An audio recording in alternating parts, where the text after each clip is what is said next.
Have you ever felt like you're trapped in a conversation or situation, not because you want to be there, but because somehow you're made to feel like you have no other choice? That is the subtle art of manipulation, a tactic as old as time, yet as fresh and relevant in our lives today, as it was in the age of the ancient Stoics. Imagine this. Even Marcus Aurelius, one of the most powerful men in the history of the Roman Empire, warned us about the manipulations of those who would seek to use our own virtues against us.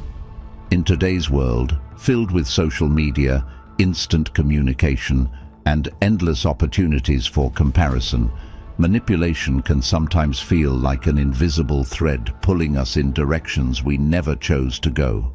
But what if I told you that understanding the signs of manipulation and anchoring ourselves in the wisdom of Stoicism could offer us not just a shield, but a way to navigate through these waters with grace and personal integrity? Stay with me, because we're about to dive deep into the signs that reveal you're being manipulated, and how the timeless teachings of Stoicism can empower us to reclaim our freedom, our choices, and our inner peace. And before we unravel this tapestry of manipulation and wisdom, make sure you hit that subscribe button and stick with us throughout the entire video, because each piece of this puzzle we're about to lay out is crucial for building your defenses and enhancing your understanding, ensuring you're equipped to face the challenges that lie ahead. Number 1. The endless test of worth. Picture you're in a relationship or a situation where it feels like you're constantly on trial, always having to prove your worth, your love, your loyalty, over and over again. It's as if your value as a person is always in question, and no matter how much you give, it never seems to be enough. Now, let's pause for a moment and think about that through the lens of Stoicism. The Stoics, those ancient philosophers who were all about inner peace and resilience, had a pretty clear stance on this. They believed that our worth is inherent, something that can't be given or taken away by someone else's demands or judgments. Marcus Aurelius, a Stoic emperor and philosopher, once wrote about the importance of being true to oneself, regardless of external pressures. He suggested that the opinion of others should not disturb our inner tranquility. So, when we find ourselves in these endless tests of worth, what we're really facing is a manipulation tactic, one that tries to make us doubt our intrinsic value. This is especially toxic because it can lead us to overextend ourselves, to pour our energy and affection into a bottomless pit, hoping that this time it will be enough. But here's the Stoic twist. It's not about proving our worth to others, it's about recognizing our own value and standing firm in it. It's about setting boundaries and understanding that no one has the right to make us feel less than we are.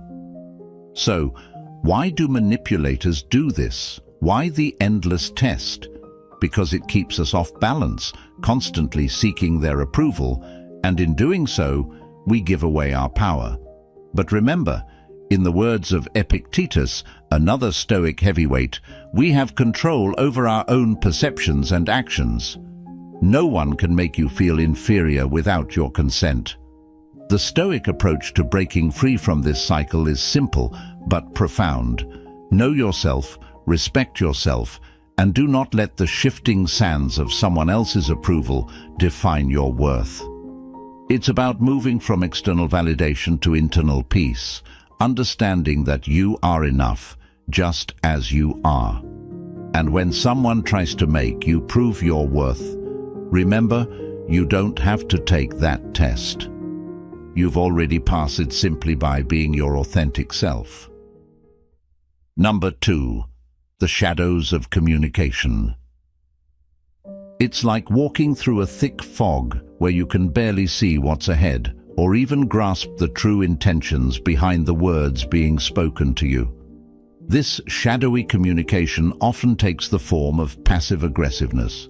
Those moments when someone's words say one thing, but their tone, their actions, screams something entirely different. It's like trying to read a book with half the pages torn out. You get the gist, but the full story, it remains elusive, leaving you to fill in the blanks, often with doubts and insecurities.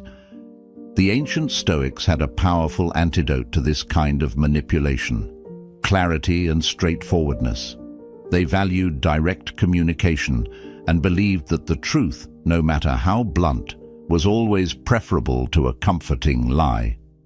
Marcus Aurelius, for one, emphasized the importance of saying what you mean and meaning what you say, a principle that cuts through the shadows of communication like a beacon of light. But why do manipulators love to dwell in these shadows? Because ambiguity is their ally. By not saying what they truly mean, they avoid accountability. "I was just joking," they might say, or "You're reading too much into it." Sound familiar? It's a way to keep you guessing, to keep the power dynamics tilted in their favor. After all, if you're always trying to decode their true intentions, you're less likely to challenge them or assert your own needs. Stoicism teaches us to look beyond the surface, to seek the intention behind the words. It reminds us that while we cannot control how others choose to communicate, we can control our reactions to it. We can seek clarity, ask direct questions, and refuse to play the guessing game. And when we encounter those who persist in communicating from the shadows, we have the power to choose not to engage, to step back into the light of clear, honest interaction. In our interactions, let's strive for the Stoic ideal of straightforwardness. Let's not be afraid to ask for clarification, to express our needs and expectations openly, because in doing so, we not only dispel the shadows of communication, but we also invite others to step into the light with us. Remember, a conversation shouldn't be a labyrinth. It should be a clear path, marked by honesty and respect, leading to understanding and connection. Number 3, the maze of gaslighting.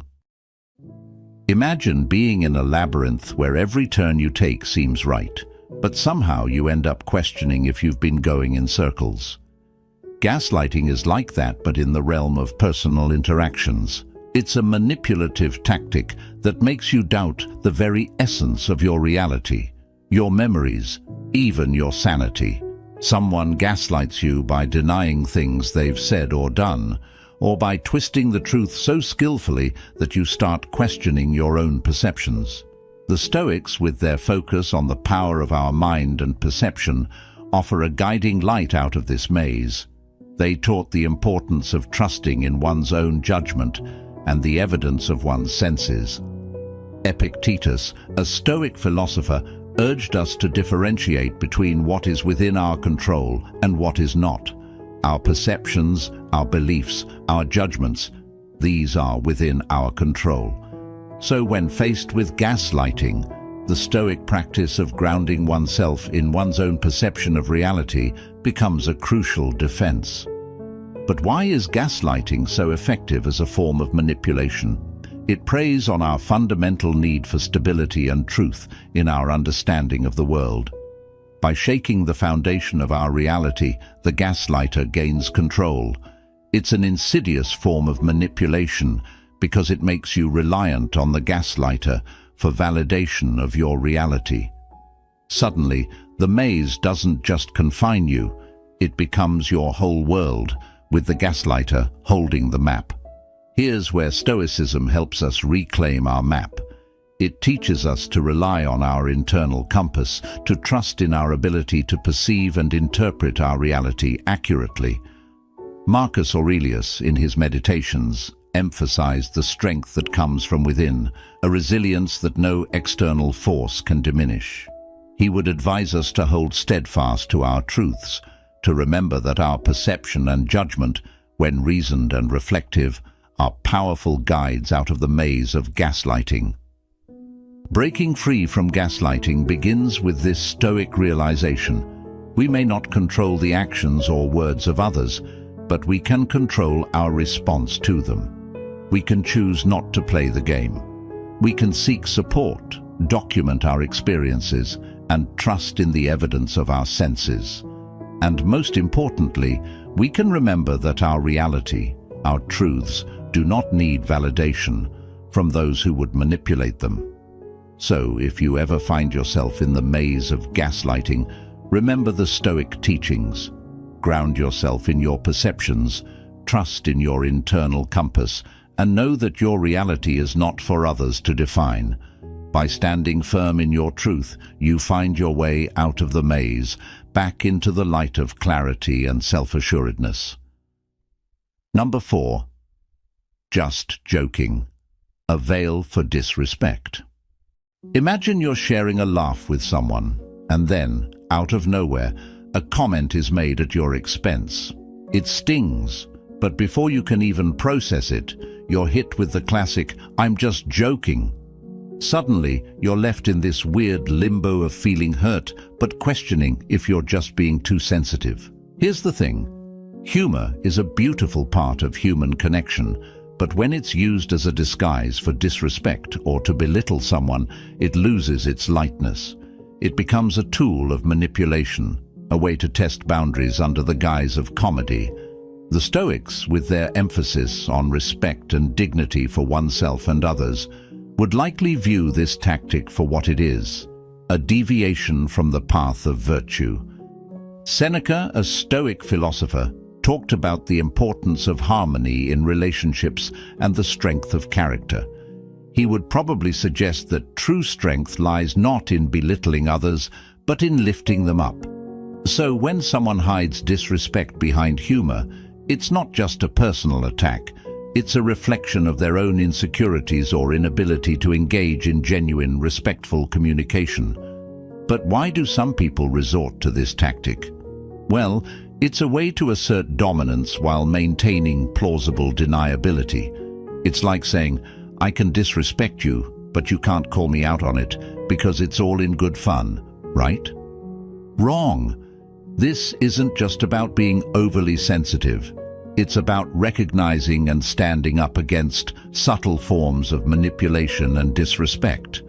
Stoicism teaches us to maintain our inner peace and dignity, regardless of external provocations. Marcus Aurelius would likely counsel us to respond to such situations with equanimity and to reflect on the intentions behind these jokes. The goal isn't to retaliate, but to understand that we have the power to choose how we let others affect us. Stoicism also reminds us of the importance of clear, direct communication. If a joke hurts, it's okay to say so. It's okay to set boundaries around what is acceptable and what is not. In navigating the murky waters of humor as manipulation, remember the Stoic principles of respect, dignity, and self-awareness. Understand that your feelings are valid and that you deserve to be treated with kindness and respect, even in jest. And perhaps most importantly, remember that true humor brings joy and connection, not discomfort or pain. So the next time you're on the receiving end of a just joking jab, stand firm in your truth. Let's strive for a world where laughter is a bridge, not a barrier. Number 5. Playing the victim card. Picture this scenario. Any conflict or disagreement arises, and instead of a mutual effort to resolve it, one party instantly morphs into the victim, the wronged, the one who bears no fault. This isn't just about seeking sympathy. It's a calculated move to shift blame, evade responsibility, and manipulate the narrative. From a Stoic perspective, this behavior clashes fundamentally with the philosophy's emphasis on personal responsibility, honesty, and the pursuit of virtue. The Stoics, like Epictetus, believed that external events are beyond our control, but how we interpret and respond to them is entirely within our power. Playing the victim card denies this power, seeking instead to control the external by manipulating perceptions. But why is this tactic so effective? Because it preys on our compassion and our innate desire to help those who are suffering. When someone plays the victim, It triggers a response in us to alleviate their suffering, often at the cost of our own needs and sometimes even our grasp of the truth. It's a powerful form of emotional blackmail that puts us in an impossible position. Challenge the victim narrative and appear heartless, or accept it and allow the manipulation to continue. Stoicism offers a way out of this conundrum by encouraging us to seek clarity and truth above emotional reaction. Marcus Aurelius, in his Meditations, urged us to look beneath the surface, to understand the nature of things, and to act with justice and integrity. When faced with someone playing the victim card, we're reminded to pause, reflect, and not immediately succumb to emotional manipulation. It's about finding the balance between compassion and discernment, recognizing the difference between genuine suffering and manipulative tactics. This Stoic approach doesn't mean we become cold or uncaring. Quite the opposite. It means we care wisely, offering support without enabling deceit or evasion of responsibility. It's about maintaining our integrity, even in the face of manipulation, and encouraging others to do the same by holding them accountable for their actions and choices. So, the next time you encounter someone playing the victim card, remember the Stoic principles. Seek the truth, maintain your integrity, and respond with both compassion and discernment. It's a delicate balance to strike, but it's within this balance that we find the strength to resist manipulation and foster genuine, honest relationships. Number 6. Kindness with strings attached. Imagine someone showering you with kindness, favors, and gifts. At first glance, it feels genuine, warm, and perhaps even uplifting. But as time unfolds, you start noticing a pattern. These acts of kindness are not free. They come with expectations, obligations, and sometimes a heavy price. This isn't genuine kindness. It's a manipulation tactic, cloaked in the guise of generosity. The Stoics, with their sharp insight into human behavior, recognized the importance of genuine kindness, the kind that expects nothing in return. Seneca, a notable Stoic thinker, spoke of true generosity as giving without the expectation of reciprocity, for the act itself is its own reward. When kindness is offered with strings attached, it ceases to be kindness. Instead, it becomes a transaction, a tool for manipulation, leveraging human decency for personal gain. Why do people use this tactic? It's simple. By binding you with the chains of obligation, they create a sense of indebtedness. It's a psychological game where the manipulator bets on your good nature, your reluctance to appear ungrateful, to ensure compliance with their wishes or demands. It turns relationships into transactions, where every act of kindness tallies up, waiting to be repaid. This is where Stoicism sheds light on a path forward. It teaches us the value of independence, of being self-sufficient, not just in material terms, but emotionally and morally. Marcus Aurelius, reflecting on the essence of Stoic wisdom, emphasized the importance of acting in accordance with virtue, of doing the right thing for its own sake, not for reward or recognition. When we apply this to the concept of kindness, it becomes clear. True kindness is unconditional. But how do we deal with those who offer kindness with strings attached?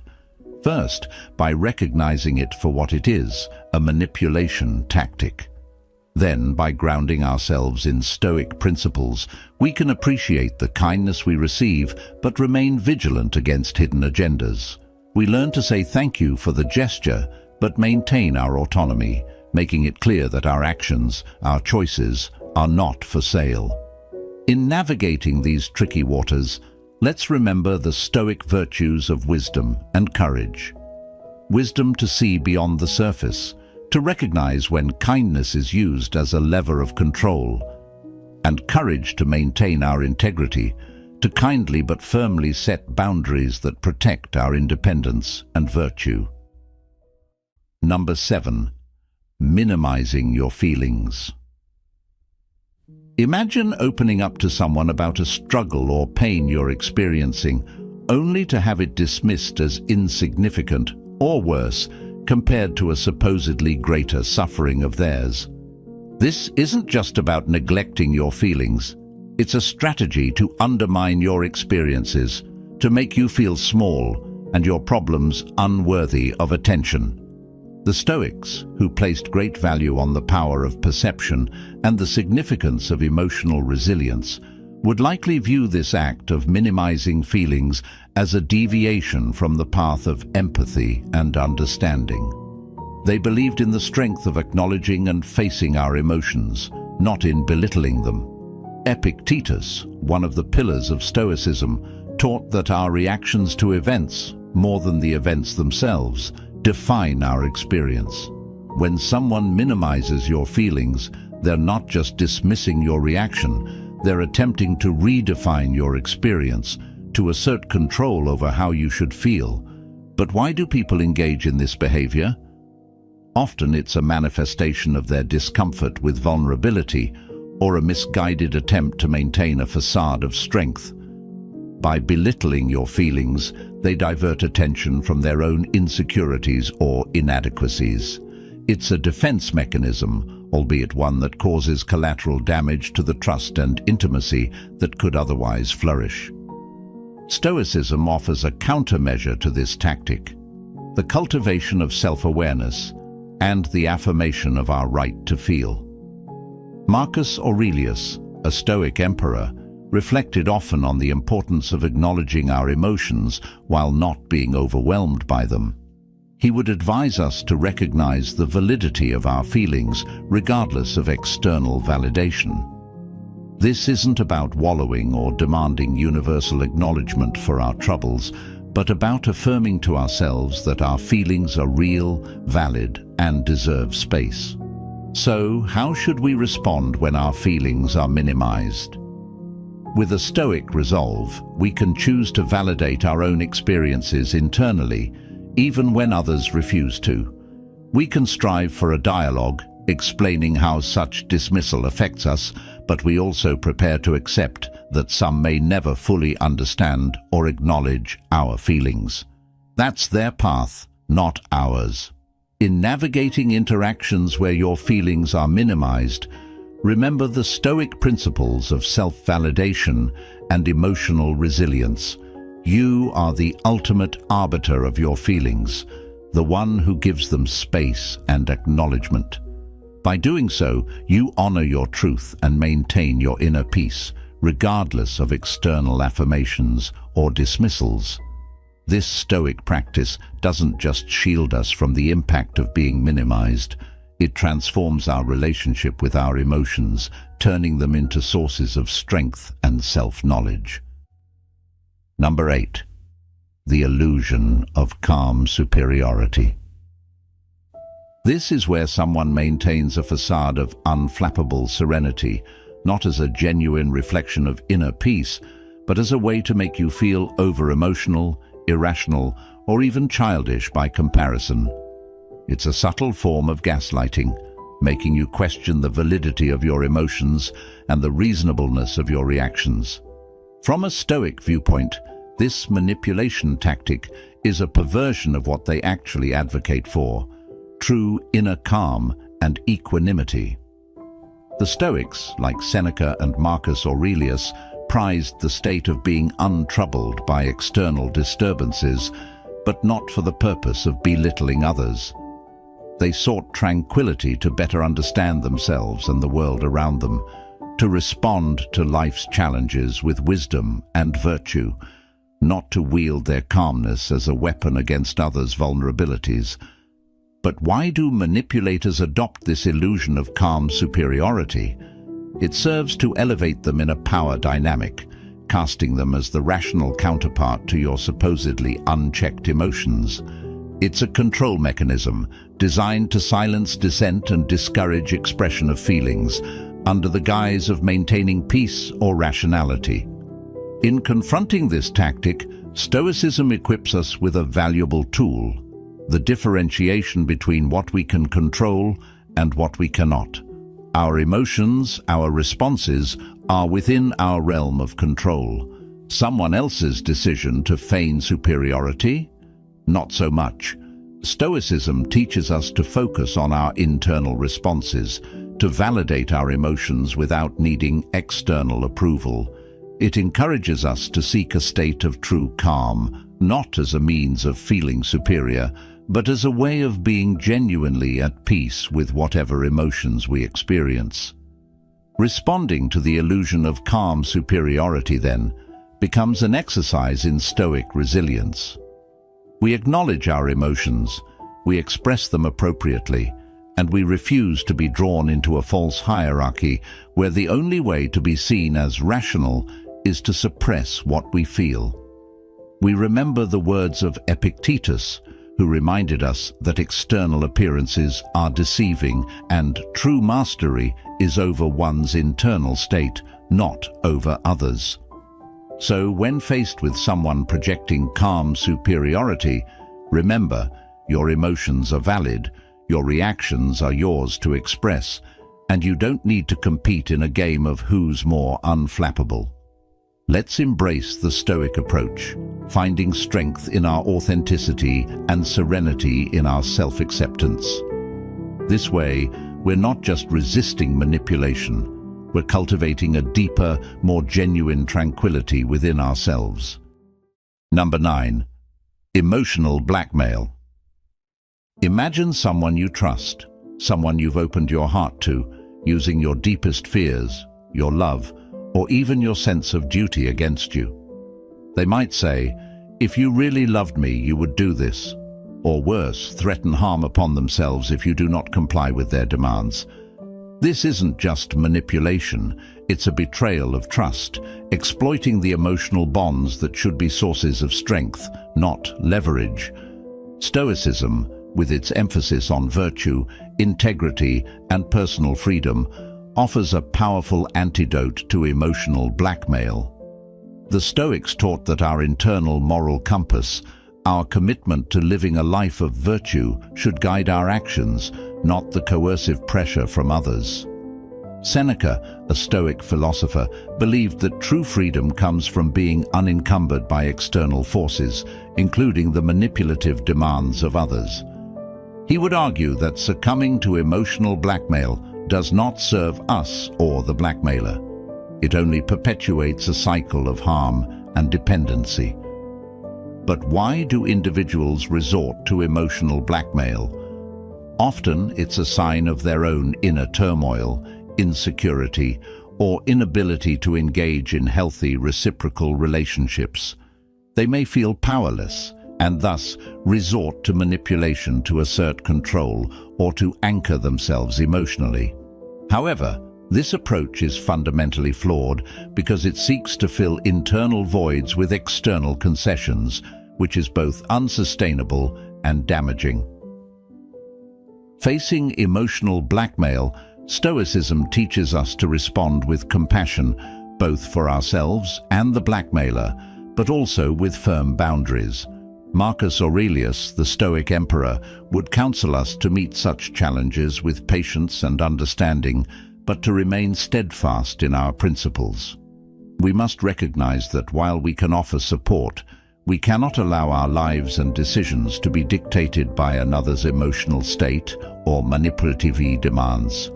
Moreover, Stoicism encourages us to seek internal validation and peace, rather than allowing our happiness to be contingent on meeting others' demands or on their approval. This doesn't mean we become indifferent to the needs and feelings of others, but that we approach relationships with a balance of empathy and self-respect, understanding that true love and friendship never seek to imprison us with guilt or fear. In the face of emotional blackmail, then, let us draw upon our Stoic resilience.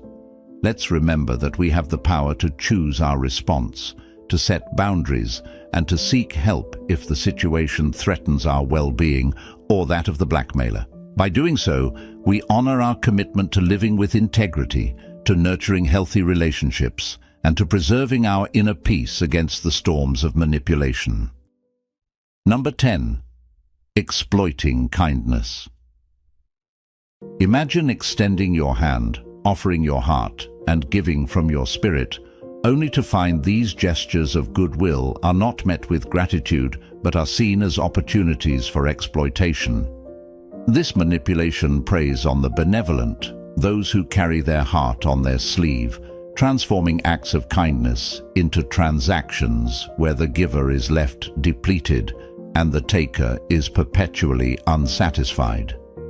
In the face of such exploitation, Stoicism stands as a bulwark, advocating for a life led by virtue and reasoned judgment.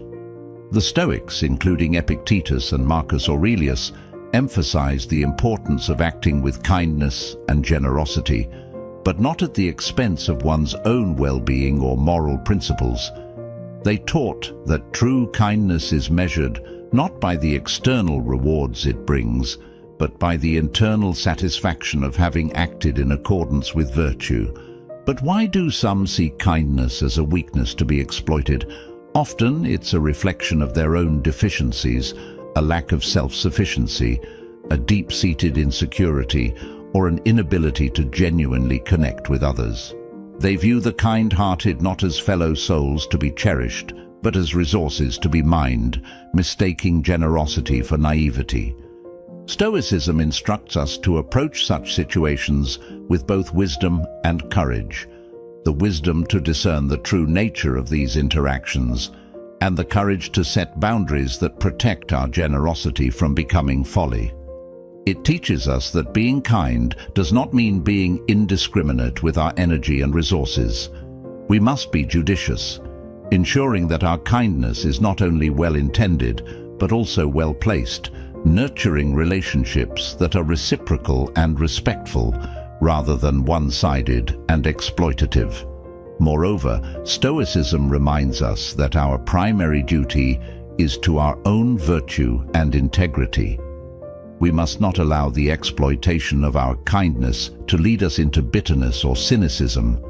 Instead, we're encouraged to view such experiences as opportunities for growth, as tests of our resilience and commitment to living virtuously, regardless of others' actions. So, when faced with the exploitation of our kindness, let us lean into our Stoic principles. Let's continue to be generous, but with the foresight and strength to ensure our kindness enriches not just the lives of others, but our own lives as well. Let us remember that the highest form of kindness is that which is given freely, but also wisely, safeguarded by the virtues of temperance, justice, and courage. In doing so, we uphold the Stoic ideal of living a life of purpose, where our kindness becomes a beacon of hope and humanity, untainted by the manipulations of the world. As we close this chapter on recognizing and navigating the subtle contours of manipulation, remember that the essence of Stoicism isn't just about enduring the challenges life throws at us, but about emerging wiser, kinder, and more resilient. Each moment of manipulation confronted with virtue and wisdom is a step closer to the serene inner citadel we aspire to build within ourselves. Thank you for being here, for sharing in this journey of self-discovery and strength. Remember, in the face of life's storms, we stand not just as individuals, but as a community united in virtue and resilience.